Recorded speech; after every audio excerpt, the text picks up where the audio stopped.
지금 우리에게 주신 말씀 로마서 1장 17절입니다. 목소리를 합해서 소리 맞추어서 함께 읽도록 하겠습니다. 시작.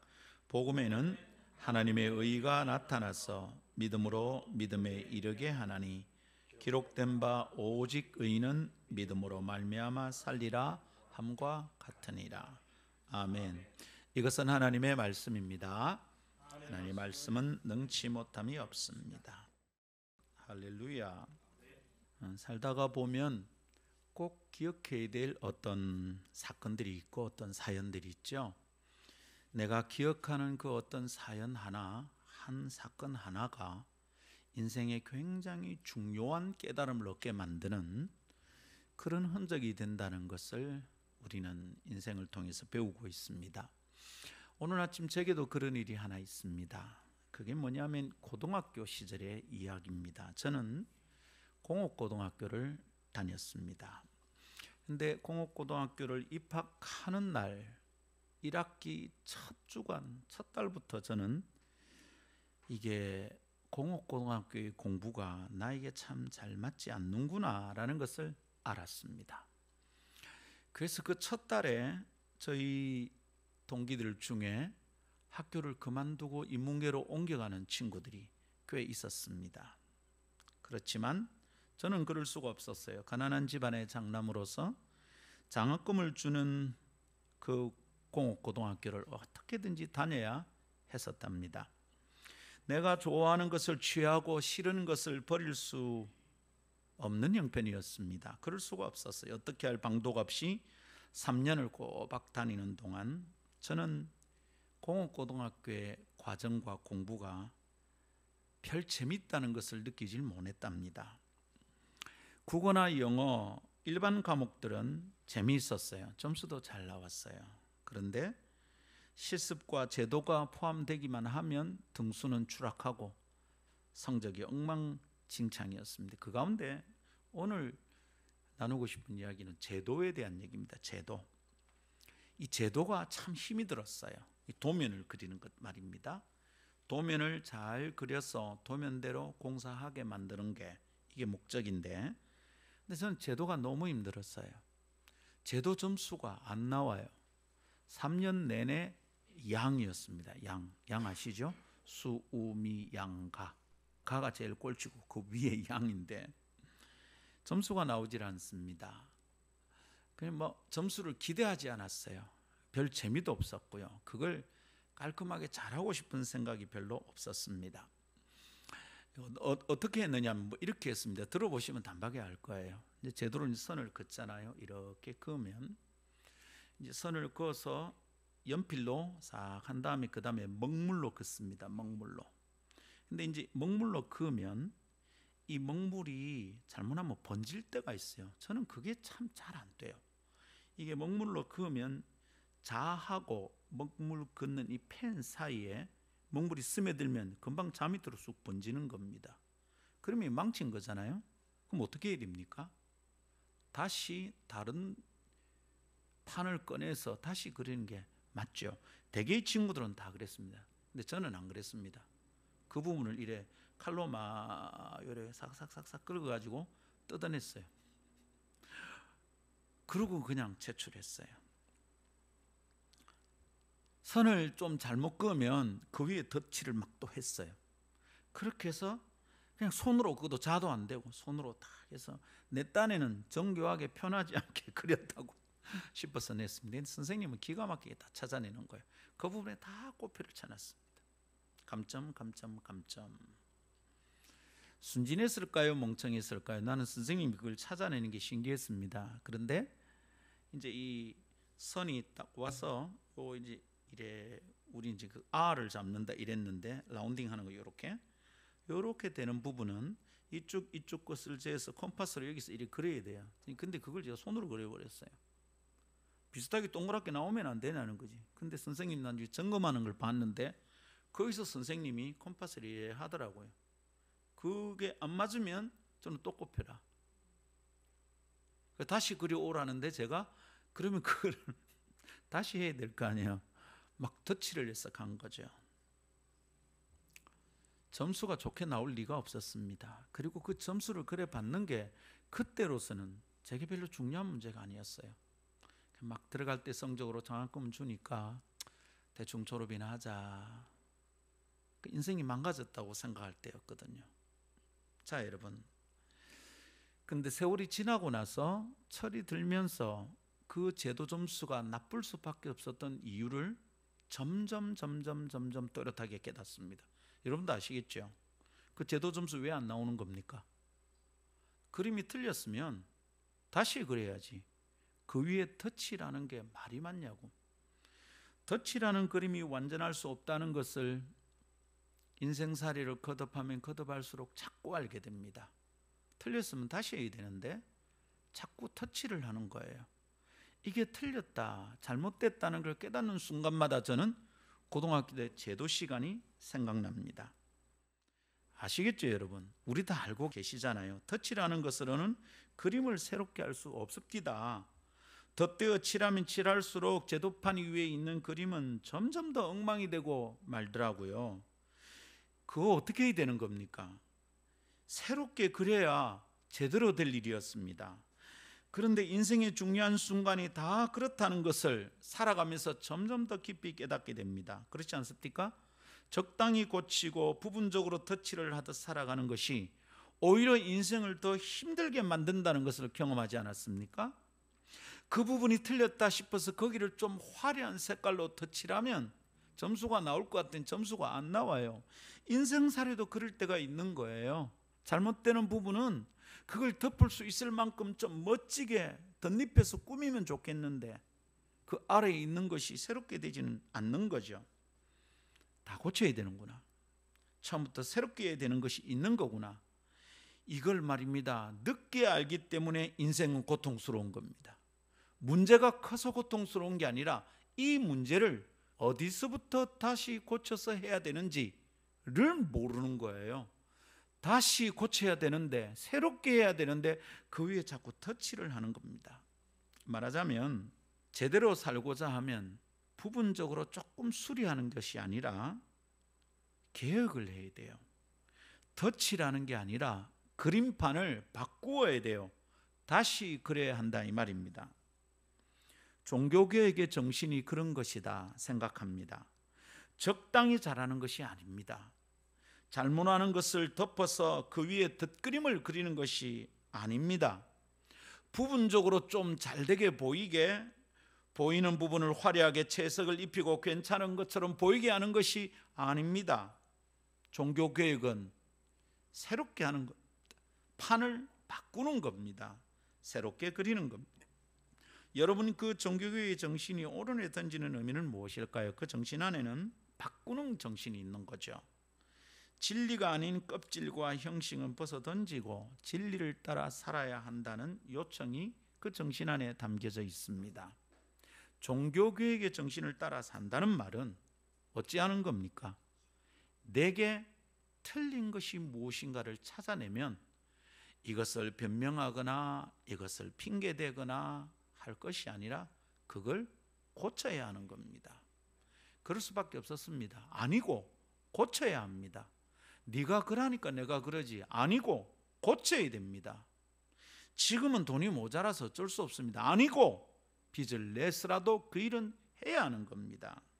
오늘의 그 정신을 이어간다는 것은 개인의 삶에서 그리고 교회에 나아갈 방향에 있어서 성경이 말하는 대로, 진리가 가르치는 대로 내 자세를 바꾸고 방향을 새롭게 해야 한다는 의미가 들어 있습니다. 여러분, 삶이 고통스러운 이유는 바꿔야 하는데 안 바꾸고 있기 때문입니다. 방향이 틀리는데 자꾸 열심히 하고 있는 겁니다. 그 방향이 틀렸는데 그 방향으로 잘하는 것이 무슨 의미가 있습니까? 인생이 자꾸만 꼬여듭니다. 고쳐야 됩니다. 그거 다시 하면 안 됩니다. 우리는 지난 주간과 오늘 두 번에 걸쳐서 그것을 함께 묵상하며 나누고자 합니다. 첫 번째는 실종된 은혜를 되찾아야 합니다 라는 것이고요. 두 번째, 껍데기를 버리고 매일 새로워져야 합니다. 이 두 가지 말씀을 나눌 때 하나님 우리에게 은혜 주시기를 기대합니다. 첫 번째 따라합시다. 실종된 은혜를 되찾아야 합니다. 우리는 지난 주간에 종교개혁과 관련된 루터의 이야기를 좀 나누었습니다. 남아있는 기록들 책을 읽어보면 루터가 경험했던 것은 답답하기 그지없는 고통이었습니다. 노력을 해도 안 되는, 자기의 힘으로는 해결되지 않는 깜깜한 어둠 속을 헤매는 고통을 루터가 경험한 것 같습니다. 루터는 그 영혼이 순수하고 예민한 사람이었어요. 루터는 기록을 찾아서 읽어보니까 성질은 온유하거나 부드러운 사람이 아니었어요. 성질이 거칠었어요. 꼼꼼하고 세밀한 것은 오히려 깔뱅이고, 루터는 그렇지 않았어요.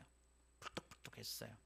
주변에 있는 사람들이 그 루터 때문에 힘든 순간들도 있었어요. 그런데 이 사람 속에는 순전함이 있었어. 깨끗한 마음으로 자신을 들여다보는 게 있었어. 그러니까 들여다보면 볼수록 자기가 죄인인 겁니다. 그리고 강단에서 선포되는 사제들의 설교를 들으면 점점 더 의롭게 되기 위해서 노력을 해야 돼. 안 그러면 지옥 갈 것 같아. 근데 자기 꼴을 보니까 아무리 노력해도 안 되는 겁니다. 자신은 죄인인데 하나님의 의와 거룩에 이를 수가 없다는 것이 너무도 뚜렷한데, 생각하면 생각할수록 점점 더 명백해지는 죄인인데 그걸 어떻게 해야 될지 모르겠는 거예요. 그 상태로 있으면 안 된다는 것을 알겠는데 그걸 어떻게 해야 될지 모르는 겁니다. 여러분, 은혜는 바로 그 시간 속에서 싹 틉니다. 이렇게 하면 안 된다는 것 때문에 고민하고 고통하는 사람들이 은혜를 체험할 수 있는 길이 열리는 겁니다. 잘못됐는데 주변에서 다 그게 잘못됐다고 얘기하는데 본인은 아무렇지도 않아요. 고칠 마음이 없어요. 그 사람은 은혜를 체험하기 참 어려운 사람입니다. 루터는 이 문제로 고민했어요. 와, 나는 안 되는가 보다. 아무리 해도 안 돼. 온유한 심령을 품으려고 해도 안 돼. 부드럽게 말하려고 해도 안 돼. 그런 생각을 다시 품지 않으려고 생각을 조심하는데도 안 돼. 나는 끝났구나. 이대로 가면 안 되는데, 이런 죄를 자꾸 지으면 안 되는데, 고쳐야 되는 줄은 알겠는데 어떻게 고치는지를 모르겠어. 내가 아무리 노력해도 안 되는 거예요. 내가 아무리 의롭게 되려고 해도 안 되는 거예요. 하루에도 수없이 고해 생사를 한 거예요. 금방 그 고해소에 들어갔다가 하고 나왔는데 돌아가다가 또 다른 마음이 또 다시 들어간 적이 한두 번이 아니랍니다. 금방 사제가 평안히 가라 했는데 문 열고 나와서 몇 걸음 가다가 또 뛰어오는 거예요. 또 울면서, 신부님 저는 아닌 것 같아요. 이런 일이 한두 번이 아니었대요. 어떤 날은 고해소 안에서 6시간 이상이나 고해를 했답니다. 그 다음에 루터의 고해를 받아주는 신부가 곤욕을 치렀다는 기록도 남아 있습니다. 어떻게 하냐고, 자기의 죄를. 이 죄를 가지고 있어서는 지옥 갈 것 같은데 이 죄를 어떻게 하냐고. 고해를 하면 된다 그래서 고해를 하는데 안 되는데, 안 되는데 이걸 어떻게 하냐고. 그런 처절한 몸부림에도 불구하고 루터가 깨닫는 것은 더 잘해야 되구나, 더 열심히 해야 되구나, 더 철저하게 해야 되구나 라는 것이 아니라, 내가 내 스스로 내 죄성을, 내 죄를 어떻게 할 수 없다는 것이었습니다. 얼마나 절망스러웠을까요? 마음이 무딘 자들은, 뻔뻔한 사람들은 자기의 죄가 드러나도 아무렇지도 않은 척 거짓말하고 갑니다. 저기 태평양 중 어느 큰 나라의 어떤 대통령 말입니다. 거짓말을 일삼잖아요. 이미 선거에 졌는데도 또 계속 다른 얘기를 만들어냅니다. 끔찍해요. 와, 저 사람 참 뻔뻔하다. 루터는 그런 사람은 아니었어요. 난 죄가 있다, 죄인이다, 이대로 있으면 안 된다는 게 매일매일 수없이 깨달아지는 거예요. 고해를 하고 해도 안 돼. 깨닫는 게 뭐라고요? 결론이, 내 노력으로는, 내가 애써서는 이게 해결되지 않는 거구나. 여러분, 얼마나 절망스러웠겠어요. 은혜의 도리에 대해서 깨닫기 전에는 누구든 죄의 문제를 가지고 씨름하는 사람은 이런 절망의 벽에 부딪혀 봅니다. 자기를 죽이고 싶은 마음이 들 만큼 고통스러운 경험을 합니다. 여러분 어떻습니까? 저는 계속 반복되는 잘못 때문에 죽어야 끝나는구나 싶어서 기도실에 엎드려서 그렇게 기도한 적이 한 번, 두 번이 아닙니다. 하나님, 이쯤에서 내 목숨을 거두어가 주세요. 생각하는 게 죄고 떠오르는 게 악합니다. 겉으로는 괜찮다 그러는데 속으로는 용서를 잘 못합니다. 하나님, 이게 목사입니까? 그냥 그만 죽여주십시오. 울며 울며 기도실에 엎드려 있던 날 엘리야의 심정이 이해가 되더라고요. 오래된 나무 밑에서 하나님, 목숨 그만 거두어가 주십시오. 이야, 이게 심리학적으로는 번아웃이구나. 이게 탈진이구나. 영적으로 이게 진짜 보잘것없이 자기 스스로에 절망하는 가난한 심령을 내가 진짜 체험하는 거구나. 빛이 보이지 않아요. 잘하려고 아무리 애를 써도 안 돼요. 여러분, 그런 적 있습니까? 여러분, 그런 날 어떻게 벗어났습니까? 은혜는 그런 순간에 싹 틉니다. 루터는 미친 듯이 몸부림쳤어요. 할 걸 다 해봤어요. 하루에 7번 기도합니다. 루터는 나중에 종교육에 난 이후에도 수도사처럼 살았어요. 하루에 7번씩 기도했어요. 이전에 하던 기도와는 다르죠. 이전에는 그렇게 함으로 자기가 의롭게 되기 위해서 했지만 이후에 개혁을 하고 난 뒤에 7번 하는 기도는 그런 게 아니에요. 주님과의 친밀함, 주님과의 교제를 위해서 그렇게 한 거죠. 그렇게 괴롭던 어느 날 루터는 로마서 1장 17절의 의미를 깨달은 거예요. 우리가 오늘 읽을 말씀, 복음에는 하나님의 의가 나타나서 믿음으로 믿음에 이르게 하나니 기록된 바 오직 의인은 믿음으로 말미암아 살리라 한것 같으니라. 이걸 붙들고 있다가 깨달은 겁니다. 뭘 깨달은 겁니까? 모든 죄인은 죽습니다. 모든 사람은 죄를 범하였으며 하나님의 영광에 이르지 못한다. 죄의 싹은 사망이다. 모든 죄인이 죽어요. 그게 성경의 이야기예요. 루터는 성경학자고 신학교 교수였기 때문에 그런 게 눈에 잘 들어왔어요. 특별히 그 당시에 중세 교회는 그런 걸 강조해서 가르쳤어. 그러니까 똑바로 살아야 된다, 막 이렇게 가르쳤던 거죠. 모든 죄인이 죽는데 사는 방도가 어디에 있는지 몰랐어요. 고해성사를 하고 28계단을 생무릎을 올라가 보고 하루에 7번씩 기도하고 금식하고 아무래도 안 되는 거예요. 자기가 죄가 해결되었다, 자기가 죄인이 아니구나, 이런 생각이 들질 않는 거예요. 그러다가 로마서 1장 17절에서 깨달은 거죠. 죄인이 죽는데 안 죽고 사는 방도가 있구나라는 걸 깨달은 거예요. 의인이 되면 사는 거잖아요. 근데 의인이 어떻게 사는? 의인은 믿음으로 하면 산대요. 의인이 되면 사는데 의인이 가지고 있어야 될 의가 복음 안에 나타난다는 겁니다. 복음에는 하나님의 의가 나타난대요.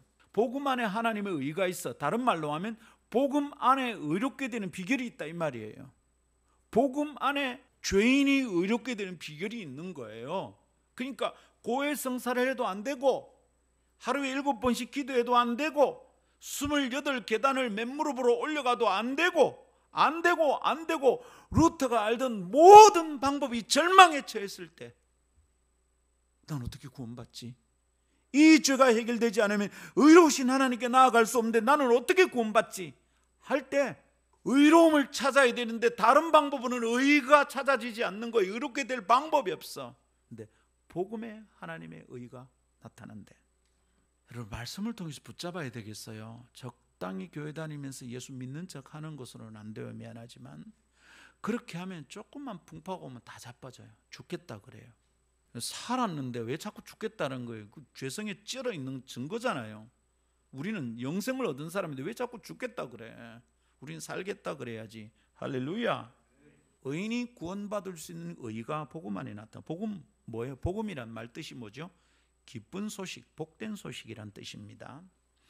죄인에게 가장 기쁜 소식은 뭡니까? 돈 버는 겁니까? 땅 사는 겁니까? 집 사는 겁니까? 내 아들이 서울대학 붙는 겁니까? 죄인에게 가장 기쁜 소식은 죄의 죄가 용서함 받고 살 수 있다는 거잖아요. 안 죽고 산다는 게 제일 기쁜 소식이죠. 할렐루야. 근데 예수 그리스도께서 죄인을 위해 죽으셨답니다. 이게 복음의 골자인, 그죠? 그리고 그 죄를 예수님이 지고 죽으셨으니 죄인인 내가 안 죽어도 된다는 거예요. 이게 복음이죠. 기쁜 소식 아닙니까? 이 복음 안에 하나님의 의가 나타나 있다는 거예요. 죄인이 의롭게 되는 것은 스스로 노력해서 되는 게 아니에요. 이 복음 속에 죄인을 위해 예수님이 죽어주셨고 예수님이 죄를 지고 죽어주셨으니까 그 죄 때문에 죽을 일이 없다. 이게 복음이에요. 의롭게 돼야 사는데 의롭게 되는 방법이 거기 있다 이 말이죠. 여전히 자신은 죄인일 수밖에 없는데 여전히 죄성이 안에서 부글부글 끓고 있는데 죄인은 죽는데 안 죽어도 되는 의로움을 얻은 겁니다. 그걸 깨달은 겁니다. 내게 있는 죄는 예수님께 전가되고 예수님에게 있는 의가 내게 전가된 겁니다. 이게 진리입니다. 이게 복음 안에 나타난 의입니다. 내가 죄를 가지고 있으면 나는 의인이 될 수 없습니다. 내 나의 죄가 예수님께 전가되었어요. 그리고 예수님이 죽으실 때 그 죄가 함께 죽어버렸어요. 내 죄를 다시 따져 물을 존재가 아무도 없는 겁니다. 그렇죠? 그리고 나는 내 스스로 자가 발전해서 내 안에 의를 만들 수 있는 사람이 아니라는 걸 루터는 수없이 깨달았거든요. 어떻게 해야 돼? 밖으로부터 의가 수혈되어야 돼. 의로운 피가. 근데 예수님께 있던 그 의가 내게 전가된 거죠. 할렐루야. 이게 복음이죠. 이게. 그러니까 이것을 통해서 생각해 보면 예수님의 의와 내 죄가 동가로 거래가 일어난 거예요. 같은 값으로 거래가 일어나는 거예요. 이렇게 나는 죄를 주고 의를 받았어요. 죄는 예수님께 전가되고 예수님의 의가 내게 전가. 이게 바꾸어졌단 말입니다. 같은 값으로 거래가 일어났어요. 어떻게 그게 같은 값입니까 여러분? 기가 막힌 일이죠. 그런데 말도 안 되는 이 거래가 일어났다, 그렇게 바꾸어졌다고 받아들이는 게 믿음입니다. 의는 오직 그 믿음으로 말미암아 의롭게 되는 겁니다. 의는 바로 죄인이 의인 될 수 있는 비결은 오직 그 한 가지에 있는 겁니다.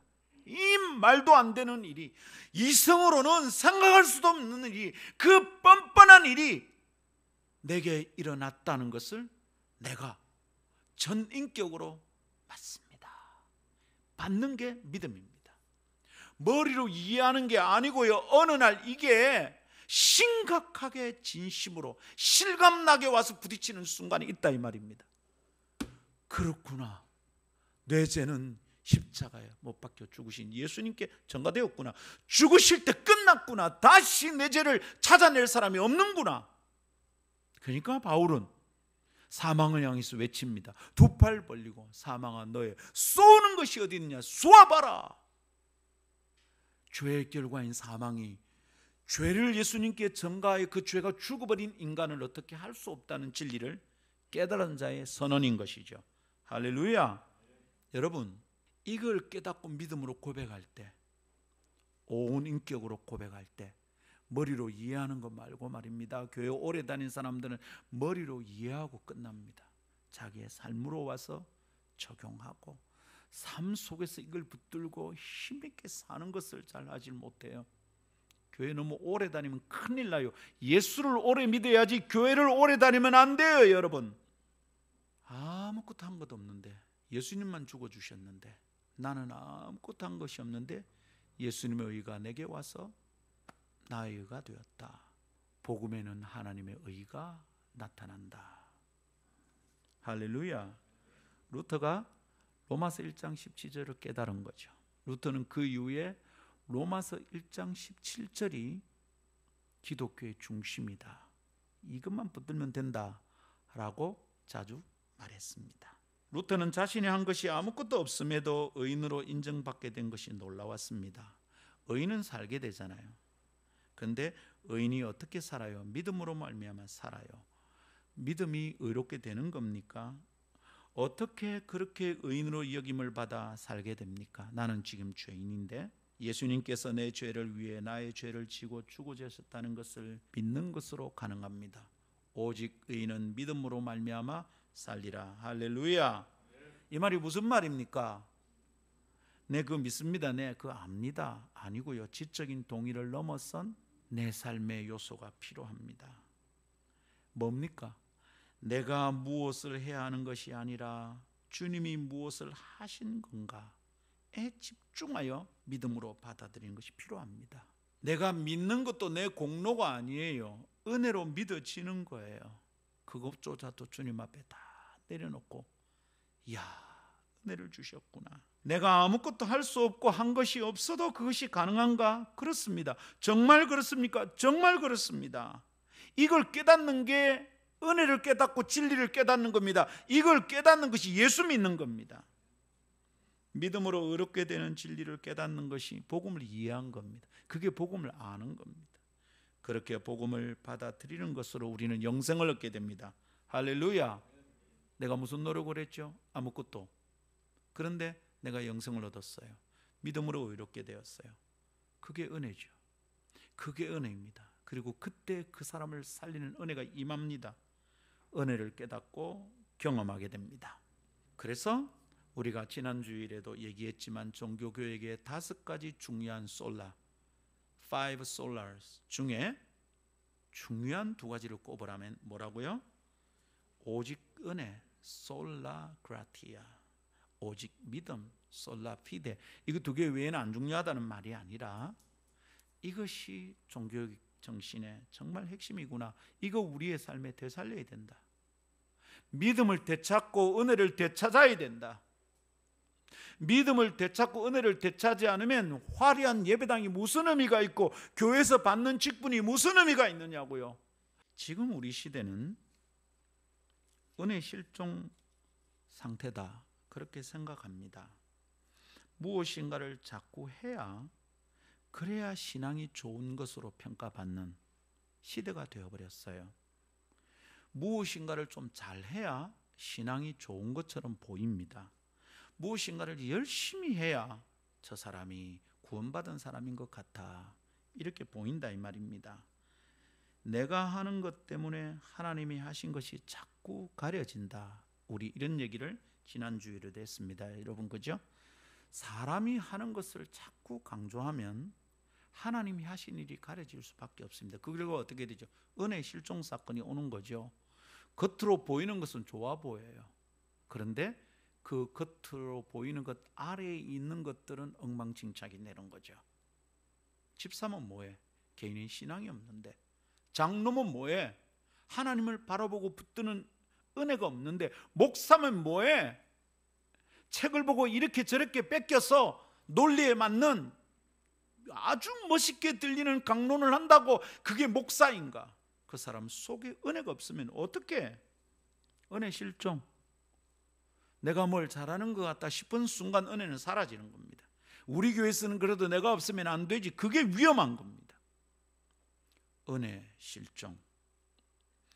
우리 시대에 다시 개혁이 필요하다 싶습니다. 진리를 어긋난 것은 진리의 방향으로 되찾아야 되는 거죠. 뭘 개혁해야 합니까? 은혜에 대한 각성, 은혜를 회복하는 것이 필요합니다. 은혜라는 말은 선물이라는 단어와 같은 어근에서 나온 말입니다. 은혜는 다른 말로 선물이라고 말해도 괜찮을 정도입니다. 은혜는 곧 선물입니다. 선물이 뭡니까? 선물은 월급이나 뇌물과 달라요. 월급이나 뇌물은 기대하는 대가가 따라 있잖아요. 월급은 뭡니까? 일한 만큼 받는 대가가 월급입니다. 뇌물은요, 준 만큼 내가 받을 것을 기대하는 게 뇌물입니다. 선물은 뭡니까? 선물이 진짜 선물이 되려면 내가 뭘 해서 받는 것이 아니라 이걸 주면서 뭘 기대하는 것이 아닌 거죠. 선물은 내가 뭐 한 게 없는 게 받는 거예요. 그게 은혜와 관련된 선물의 본뜻일 겁니다. 은혜 안에는 이 선물의 의미가 들어있어요. 내가 은혜를 받았다는 말은 내가 받을 만한 사람이 아닌데 귀한 선물을 받았구나 라는 것을 아는 거예요. 어떤 사람이 집사가 되었습니다. 어떻게 받아야 돼요? 그게 은혜 사건이 되려면 그저 겸손한 척 하기 위해서 목사님 저는 집사할 사람이 아닙니다가 아니라 진짜로 자기가 그럴 사람이 아닌 것을 진실로 고백하면서, 그럼에도 내가 무슨 조건이나 자격 때문에 받은 것이 아니구나 생각하는 집사라면 그 사람이 집사직을 어떻게 수행을 하겠어요? 여기 목사가 여러분 서 있습니다. 여러분 볼 때 서 있죠? 제가 목사가 되었습니다. 어떻게 목사가 되었죠? 대학 나왔잖아요. 4년. 어떻게 목사가 되었죠? 신학교 3년 했잖아요. 어떻게 목사가 되었죠? 전도사 지나고 강도사 졸업하고 강도사가 의사로 칠 것 같으면 인턴 기간 아니겠습니까? 그리고 뭐 담임 목사 되기 전에 뭐 이런저런 거 했잖아요. 그래서 제가 목사 되었잖아요. 그래서 목사가 되었어요. 그러면 과정을 거쳤다는 말이잖아. 자격이 있다는 말이잖아. 조건을 갖추었다는 말이잖아. 그러니까 잘난 척하고 자빠진 거죠. 지검을 할 수 있다고 생각하는 거죠. 교회 한 2년 다녔으니까 뭐 집사 될 수 있잖아. 이게 정말 위험한 겁니다.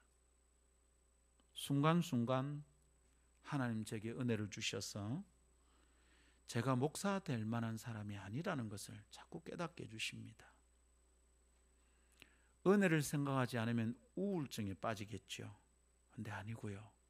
그때마다 은혜를 깨닫습니다. 자격이 없는데, 무슨 합격할 만한 조건이 있는 게 아닌데 받았어요.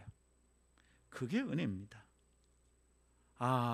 내 성질머리를 보면 내가 목사 될 사람이 아닌데 목사가 되었구나. 목사라는 이게 선물이구나. 그 목사 힘들다 소리 할 수 있겠냐고요.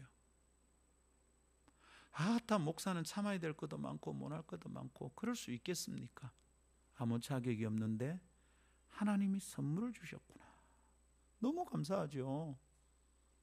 사례가 많지 않아도, 누가 알아주지 않아도 그 일을 섬기는 게 기쁘죠. 장로도 권사도 집사도 똑같은 거죠, 여러분. 내가 지금 다니고 있는 직장도, 내가 만나서 함께 일을 하는 사람들도 하나하나 다 그렇죠. 놀라운 선물이구나. 하나님이 큰 은혜를 주셨구나. 입사시험에 합격했으니까 회사를 다니는 거지. 아니지요, 여러분. 그건 그 회사 사장하고 얘기할 때 그렇게 말할 수 있을지 모르겠는데 하나님 앞에서는 절대로 아니죠, 여러분.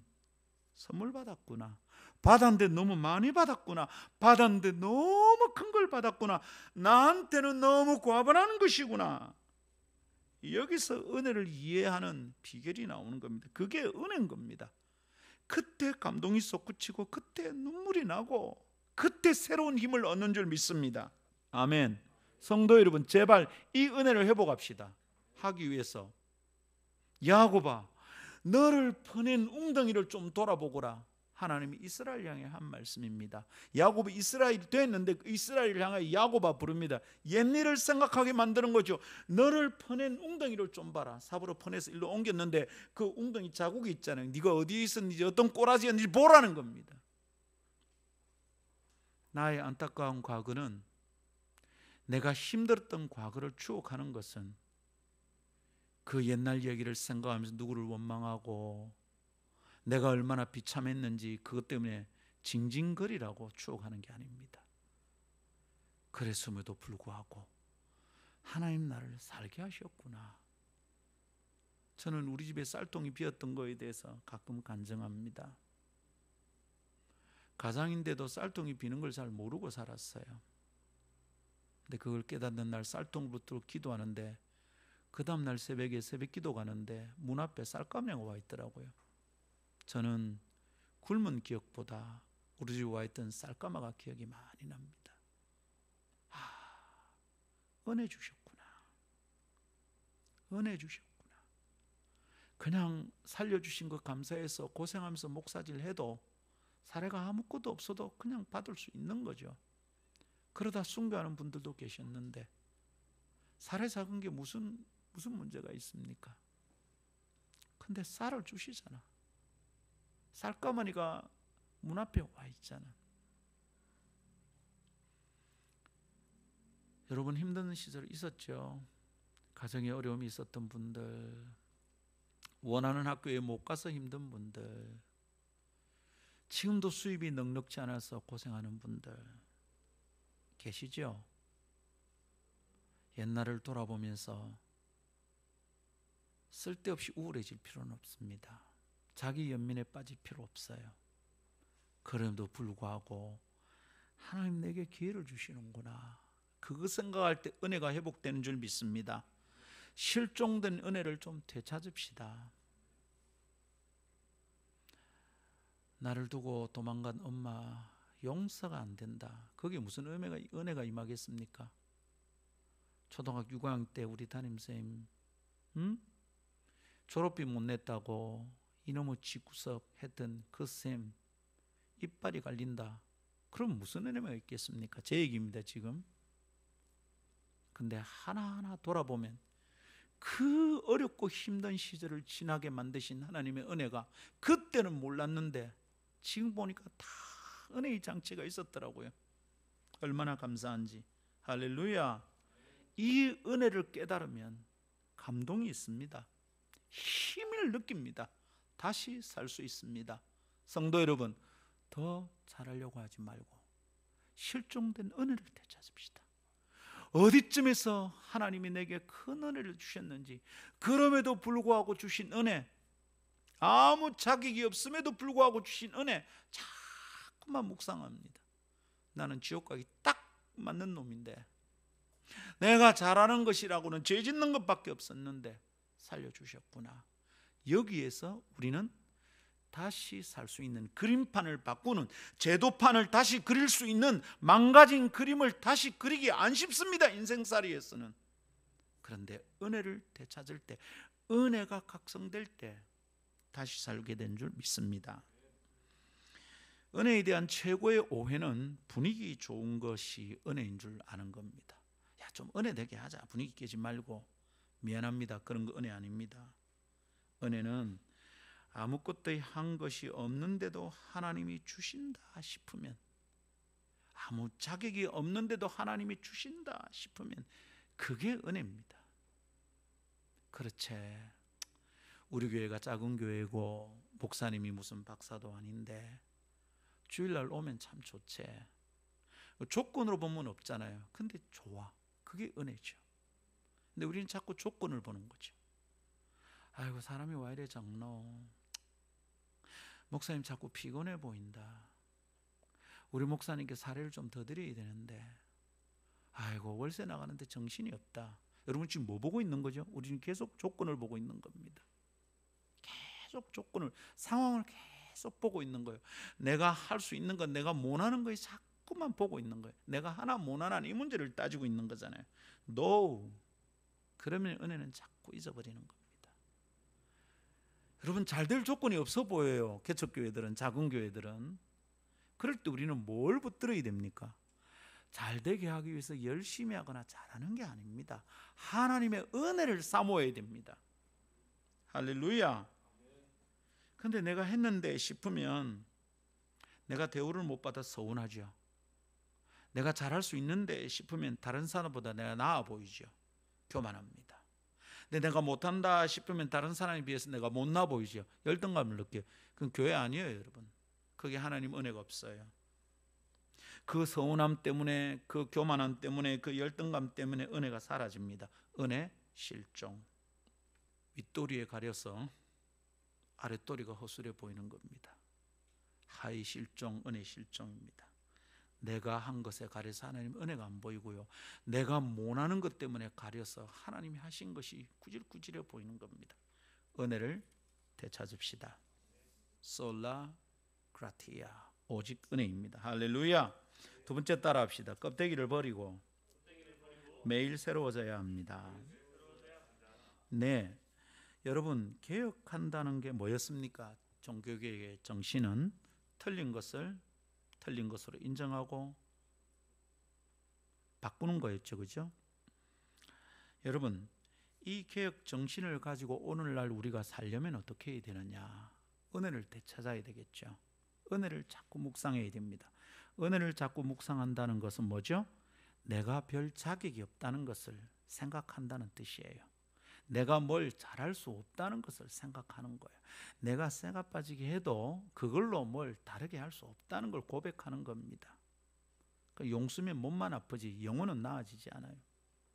우리가 이것을 생각하는 게 은혜를 묵상하는 거예요. 그런데 여러분, 그렇게 은혜를 묵상하고 살 때 그래도 우리가 툭툭 걸리는 게 있어요. 어쩌면 좋느냐? 껍질을 깨서 버려야 돼요. 하위 실종 상태라면 괜찮아 보이는 윗도리를 벗어 던져버려야 된다, 이 말입니다. 눈에 보이는 것, 괜찮아 보이는 조건을 깨뜨려서 주님께 드리지 않으면 안 돼요. 껍질을 깨고 벗어 던진다, 이 말은 다른 말로 하면 뭐냐면 진짜로 해야 된다, 이 말입니다. 껍질을 깨야 안에 있는 쏙살이 나오는 것이 진짜 베개가 나오는 거잖아요. 진짜를 보여드려야 된다는 말이고 진짜로 살아야 된다는 말입니다. 여러분, 진짜로 하는 이거 쉽습니다. 꾸미지 않아도 되니까. 오히려 꾸미고 연기하는 것이 더 어렵지 않습니까? 거짓말하는 게 더 어렵습니다. 사실대로 얘기하는 게 훨씬 쉽습니다. 그런데 우리가 자꾸 꾸미려고 합니다. 괜찮아 보이려고 합니다. 우리 집안에 문제 없는 듯이 보이게 하려고 그러고요, 교회 오면 믿음 좋은 것처럼 보이게 합니다. 살아가면서는 입에 담지 못할 소리들을 담아서 살고 마음에는 품어서는 안 되는 어두운 생각을 품고 살면서도 교회 와서는 거룩한 척 합니다. 여러분, 그 껍데기를 벗어 던져야 됩니다. 뭔 척하는 것, 잘난 척하는 것, 있는 척하는 것, 믿음 좋은 척하는 것 깨뜨려 버려야 됩니다. 진짜가 아니니까 꾸미는 것 아니겠어요? 진짜가 아니니까 사람들에게 자꾸 뭐 인척하는 거 아니겠습니까? 이거 해결해야 됩니다. 꾸미고 장식한 가짜니까 능력이 없는 겁니다. 그럴듯해 보이지만 진짜로 운행하는 능력이 나타나지 않는다면 우리 무엇 때문에 교회에 나올 겁니까? 예배당 화려한 것 때문에 교회에 나갑니까? 사람들은 그렇게 모입니다. 큰 교회에 모이고 예배당 삐까번쩍한 교회에 모입니다. 목사님이 박사인 교회에 모입니다. 우리 목사님 좋다 이럽니다. 복음이 좋다라고 말하지 않는다, 이 말입니다. 죄송합니다. 여러분의 목사가 그 정도 안 되기 때문에 지가 저렇게 말하는 것보다 그럴까요? 저는 지 잘난 맛에 사는 사람이에요. 내가 못났다고 별로 생각 잘 안 해요. 그래서 주님이 가끔 제 뒤통수를 후려쳐요. 그래서 은혜를 깨닫게 만드셔요. 얼마나 감사한지 모릅니다. 내 마음대로 되면 자꾸 교만할 거 아니에요. 근데 내 마음대로 안 되게 하시는 거라. 그럴 때마다 내 잘난 맛에 살던 삶의 브레이크가 밟히는 거죠. 할렐루야. 여러분, 겉으로 보이는 걸 쫓아다니다 보면 진짜를 놓치는 거죠. 잘 지어놓은 예배당이 어떻게 기준이 될까요? 그러면서 예배당을 확 부셔버려야 되는 거 아닌가 싶어요. 껍질을 깨야 진짜가 나오지. 여러분, 뭐 새벽기도 잘하는 교회 다니면 자기가 기도를 잘하는 줄 알아요. 자기는 기도를 안 하면서 그 사람은 평생 껍데기만 가지고 살아가는 거죠. 선교를 많이 하는 교회 다니는 사람은 자기가 선교적인 삶을 산다고 착각하는 거예요. 껍질을 깨뜨려야 돼. 진짜가 나와야 돼. 목사님이 설교를 잘하는 교회, 성경을 많이 아는 교회에 다니는 성도는 지가 성경을 잘 아는 줄 착각을 합니다. 굉장히 위험합니다, 여러분. 구제를 많이 하고 사회봉사를 많이 하는 교회에 다니는 성도들은 자기는 옆집 사람에게 따뜻한 말 한마디 하지 않으면서 자기가 굉장히 잘 섬기는 사람인 줄 착각을 해요. 성도 여러분, 껍질 깹시다. 사람 눈에도 보입니다. 하나님 눈에 안 보일 리가 없습니다. 하나님이 보시는데도 지가 잘한다고 생각하고 있으니 그 사람에게 어떻게 은혜가 임할까요? 하나님이 그 사람에게 어떻게 쓰임을 주실까요? 그래, 그러면 네가 잘하면 네 힘으로 계속 해봐라. 지 힘으로 잘하려고 하는 사람은 지치게 마련이고요. 그러다 암 걸리고요. 그러다 나자빠지는 거예요. 그렇다가 실망해서 교회 떠나니 어쩌니 하는 거죠. 성도 여러분, 은혜를 사모합시다. 진짜로 하면 됩니다. 진짜로 잘못했으면 잘못했다 말하면 되고, 감사하면 감사하다 말하면 되고, 그걸 왜 꾸미냐고요. 부분적으로 수정해서 될 게 아니잖아요. 덧칠을 해서 될 게 아니잖아요. 확 바꿔야 되잖아. 내게 자꾸 그런 일이 반복적으로 나타날 때는 그걸 고쳐야 되잖아.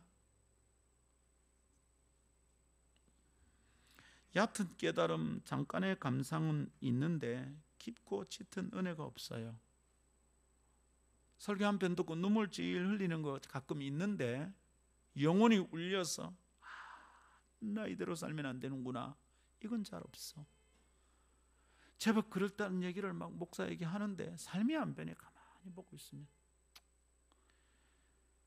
짧은 호흡은 있구나.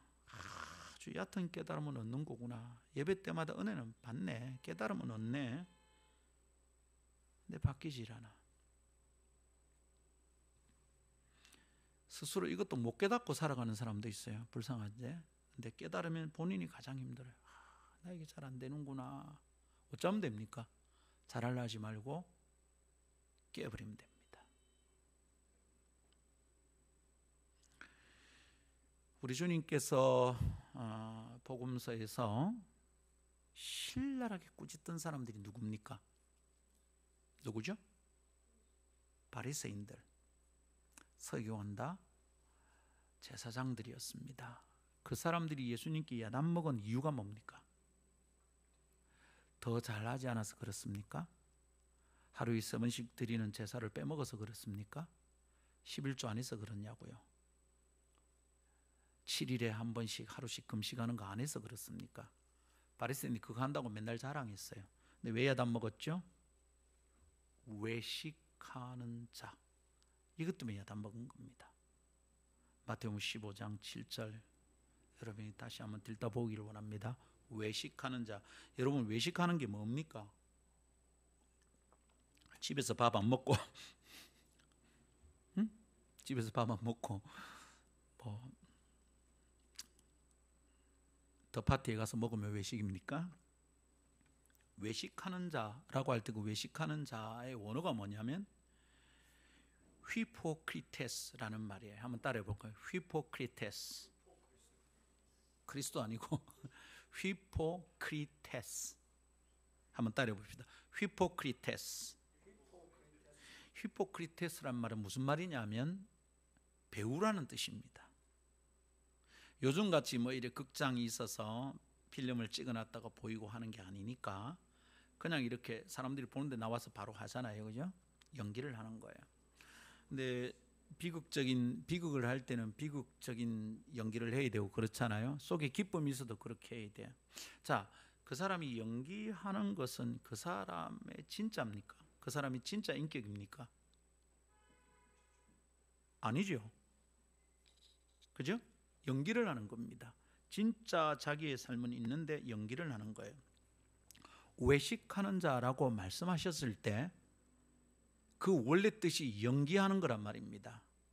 사람들이 보기에 그럴듯하게 보이게 하는 거라고요. 그것에 대해서 주님이 신랄하게 꾸짖었어요. 예수님께 욕먹는 일이죠. 사람들에게 칭찬 얻을 만큼 잘하려고 하는 것은 저는 이것과 관련이 있는 일이라고 생각합니다. 열심히 해야 집사되고 권사되고 장로된다. 그렇게 생각하는 모든 것은 다 외식이라고 저는 확신합니다. 그래서 뭐 몇 년씩 했는데도 내가 뭐 장로 투표 떨어졌다. 그래서 교회 옮기는 사람, 그 사람은 외식하는 자입니다. 천국에서 만나기 힘들 거라고 저는 담대하게 말합니다.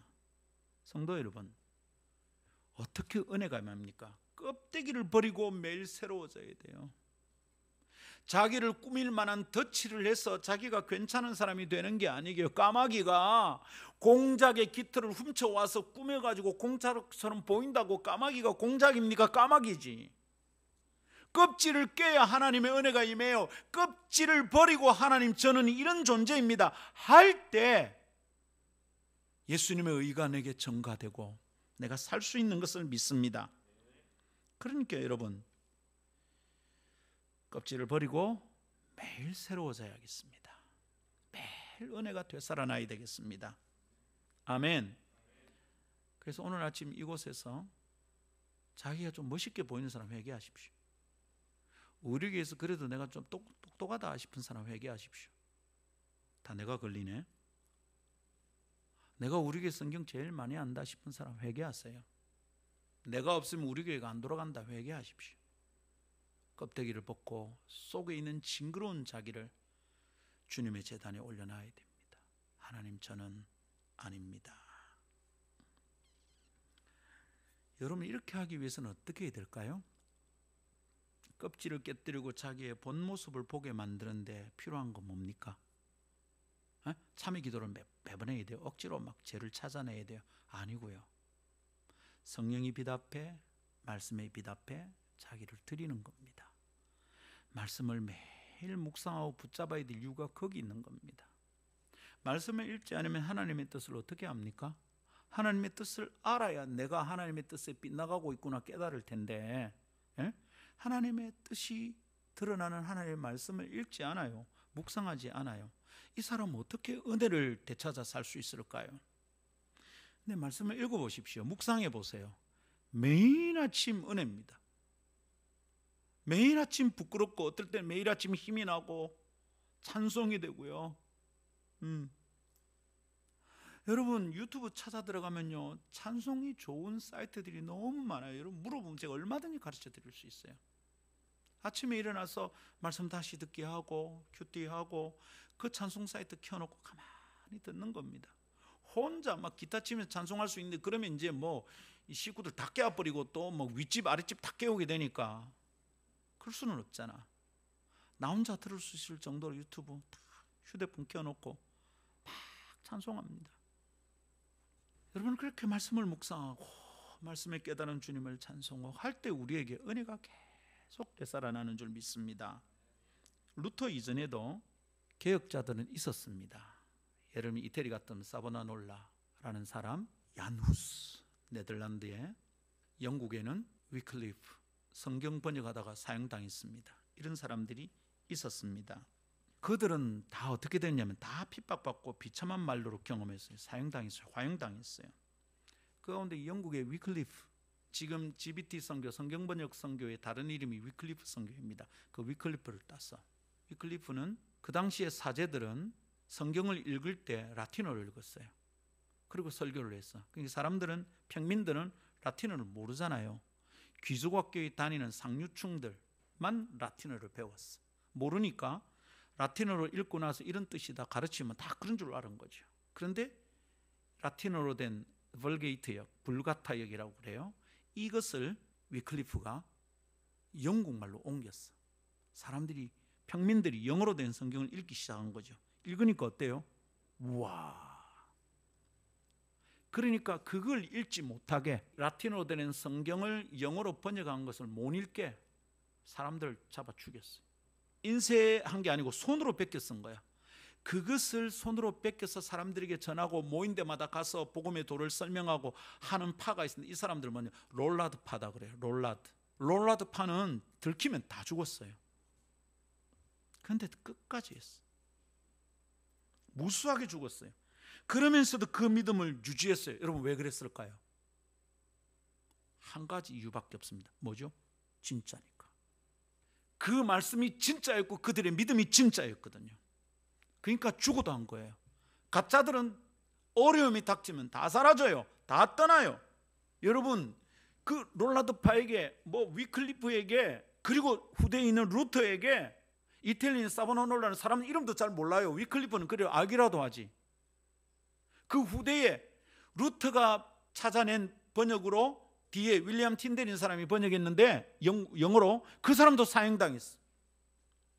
피어의 메리, 블라드 메리였어. 근데 이 사람들이 왜 그럽니까? 하라고 보채지도 않고 강요하는 자도 없어요. 하면 상 준다는 사람도 없어요. 새벽기도 개근하면 뭐 프라이팬 세트 준다 이런 것도 없어요. 이번에 전도 10명 이상 하면 뭐 100만 원 상금 준다 이런 것도 없어요. 안 하면 죽인다는 사람도 없었어. 그런 요구에 의해서 하는 게 율법이죠. 은혜로 사는 사람은 그렇지 않아요. 하라고 보채지도 않고 강요하지도 않아. 안 하면 죽인다는 사람도 없어. 위협하는 자도 없어. 그런데도 그들은 했습니다. 진짜니까. 그 진짜가 어디서부터 왔죠? 말씀을 붙들고 씨름하는 데서 왔어요. 믿음을 고수했어요. 우리는 어때요? 우리 시대에 지금 개혁이 일어나야 되는 건 이 부분이에요. 우리는 어때요? 우리는 하라고 해도 안 하잖아. 성경 메뚜기 해봅시다. 상주기도 하고 콰이타임 합시다 하기도 하고 달마다 읽을 책을 정해서 읽으면서 은혜를 받자 하고 우리는 하라고 해도 잘 안 합니다. 왜 이렇습니까? 혹시 우리 가짜 아닙니까? 혹시 우리 예수 안 믿는 거 아닙니까? 교회는 다니는데 우리 예수하고 상관없는 거 아닙니까? 복음의 진리를 진짜 붙들고 있는 거 맞습니까? 모든 프로그램을 동원해도 안 합니다. 그걸 좋아하지 않습니다. 성경 읽고 묵상하고 예배당에 들러서 기도하고 누군가를 만나서 은혜의 도리를 나누고 안 좋아하잖아요. 왜 그럴까요? 진짜라면 그럴 리가 있나? 잡아 죽여도 숨에 다니면서 촛불을 켜놓고 밤새도록 성경을 필사해가지고 그걸 그 다음날 만나는 사람에 나눠주고, 그게 롤라드팝니다. 제가 이 사람들의 얘기를 듣고 읽고 제가 진짜 그 자리에서 제가 울었어요. 너무너무 부끄럽고. 목사는 공인된 사람인데 설교하라고 하루 종일 서재에서 책을 읽고 있어도 목사가 깨어르다가 아무 말 안 하잖아요. 그게 일이니까. 성경 읽고 책 읽고 연구하고 너무 행복해. 근데 이 사람들은 자기가 하는 일에 안전을 보장받을 수 없었어. 루터는 그 일을 하고 아무나 그 사람을 만나면 죽여도 된다라고 교황이 파문을 했어. 왜 그랬을까? 힘들만 하면 될 텐데, 죽는다 싶으면 겁이 나서 안 하면 될 건데 왜 그랬을까? 진짜니까. 껍데기가 아니었거든. 중세교회 전체는 하이실종이야. 막 성당은 화려하고 그 성당 높이 지으려고 면제부 팔아가 돈 뜯어내고 너무너무 겉은 외양은 찬란했어. 속은 죽었어. 그게 가짜라는 걸 알았거든. 루터는 벗어던지고 껍질을 벗어던지고 진짜가 되잖아요. 성도 여러분, 잘하고 있을 필요 없어요. 진짜는 그냥 하면 돼요. 여러분이 우리 밥 먹을 때 밥 잘 먹으려고 애를 씁니까? 먹으면 되잖아요. 영양 섭취하기 위해서 먹는 거예요. 영양을 생각하면서 고루 먹으면 되지. 그걸 뭐 이래 먹는 게 잘하는 겁니까? 이래 먹는 게 잘하는 겁니까? 공중에 던져서 받아 먹는 게 잘하는 겁니까? 아무도 밥을 잘 멋있게 먹으려고 하지 않습니다. 그냥 하면 됩니다. 숨 쉬는 거 여러분, 어떻게 숨 쉬는 게 잘 쉬는 겁니까? 하는 겁니까? 하는 겁니까? 뭡니까? 그냥 숨이 쉬어집니다. 살아있으니까, 생명이니까 진짜로 하면 되는 겁니다. 성도 여러분, 진짜로 합시다. 주일날 예배 올 때 진짜 주님이 좋으면 됩니다. 그러면 목사가 좀 이렇게 예배하고 저렇게 할 필요가 없어. 찬양 인도자가 힘있게 찬송하면서 할 필요가 없어. 진짜로 하면 되는데. 성경 읽으세요, 묵상하세요 할 필요가 없잖아요. 하나님이 좋은데. 그분의 말씀은 읽는 거지. 성경 읽기를 어떤 분은 연애편지 읽는 거에 비유해서 설명한 책을 제가 읽은 적이 있어요. 맞다 싶어요. 연애편지 한 번 읽고 끝납니까? 연애해본 사람들 아니요, 저는 10번 20번 읽었어요. 군에 있을 땐 이걸 여기 꽂고 다니면서 너덜너덜할 때까지 읽었어요. 너무 좋으니까. 성경은 그래 안 읽는 거야. 왜? 가짜일 가능성이 굉장히 높은 거죠. 성경이 가짜든지 우리가 가짜든지 어떻게 하면 되겠습니까? 껍데기를 벗어버리고 매일 새로워져야 합니다. 그렇게 살 수 있기를 바랍니다. 그러면 우리는 날마다 믿음 위에 서게 될 거고요, 우리가 은혜 안에 머물게 될 겁니다. 복음을 자꾸 붙들고 복음 안에 하나님의 의가 나타나는 것을 자꾸 붙들고 은혜가 아니면 살아갈 수 없구나 또 생각하고, 그럼 어떻게 되죠? 점점 은혜에 푹 잠기게 될 겁니다. 그리고 내가 은혜에 사로잡히게 될 겁니다. 은혜가 나를 탁 붙들고 있는 거죠. 그래서 내 심령이 촉촉한 상태, 감동과 감격이 있으면 쉽게 실망하지도 않고 쉽게 짜증나지도 않고 어려운 일 때문에 쉽게 포기하지도 않고 또 쓰임을 주시고 또 쓰임을 주시고, 그렇게 살아가는 은혜의 백성들 되기를 기대하고 축복합니다. 할렐루야.